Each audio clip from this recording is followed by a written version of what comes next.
उत्तराखंड में राजनीतिक रूप से भ्रष्टाचार का मुद्दा कोई नया नहीं है और इसीलिए लोकायुक्त का मुद्दा भी उत्तराखंड में पिछले दिनों छाया रहा है। लेकिन बड़ी बात यह है कि करीब 2.5 करोड़ से ज़्यादा की रकम लोकायुक्त के कार्यालय पर खर्च हो रही है। इसके बावजूद राज्य सरकारें लोकायुक्त का गठन नहीं कर रही हैं।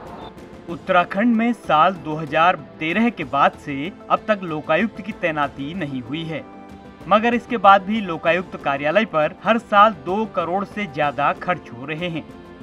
ये बात सिर्फ एक साल की नहीं बल्कि पिछले कई सालों से ये सिलसिला जारी है।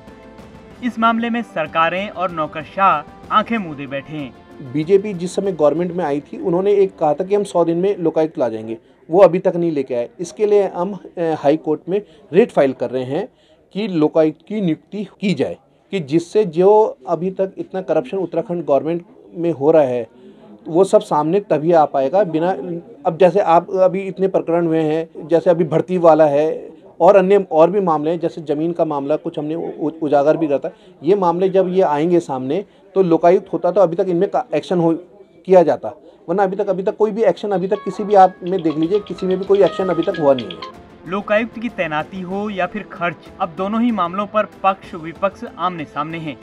पूर्व मुख्यमंत्री हरीश रावत कहते हैं कि उन्होंने अपनी सरकार के दौरान लोकायुक्त विधेयक को राजभवन तक पहुंचाया, लेकिन भाजपा के दबाव में राज्यपाल ने इस पर मुहर नहीं लगाई। उधर भाजपा भी इसे लेकर अपना ही तर्क दे रही है।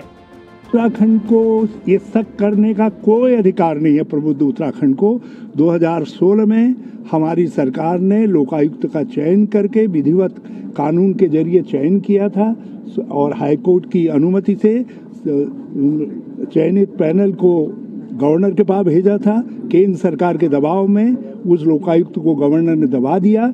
हमारी सरकार बदलने के बाद अब मामला बिल्कुल फिसड्डी हो गया है। उत्तराखंड लड़ा नहीं इस सवाल पर, इसलिए उत्तराखंड ने लोकायुक्त के विषय में शिकायत करने का अपना अधिकार खो दिया है। चाहे सरकार हमारी पिछली रही हो, चाहे सरकार आज की हो, भ्रष्टाचार को लेकर हमने जो कहा कि हम जीरो टॉलरेंस की पॉलिसी पर चल रहे हैं, तो उसको लेकर के दोनों ही सरकारें या भारतीय जनता पार्टी का जो संकल्प है उसको हम लोग जो है कि पूरा कर रहे हैं।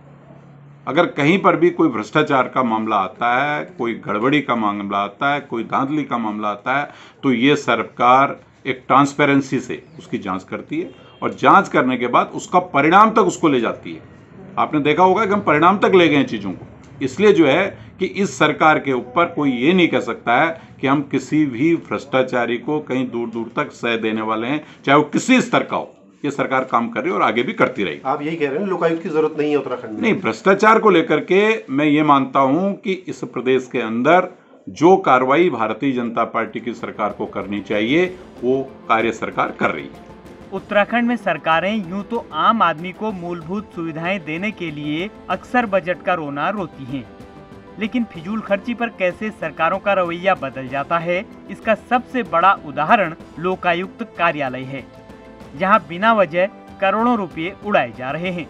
दिल्ली में अन्ना हजारे के मूवमेंट के बाद भ्रष्टाचार का मुद्दा पूरे देश में छाया रहा, लेकिन इसके बाद जिस तरह से भाजपा ने सरकार में आने से पहले लोकायुक्त में 100 दिन के भीतर गठित करने की बात कही थी, उसको लेकर अब सरकार कटघरे में है।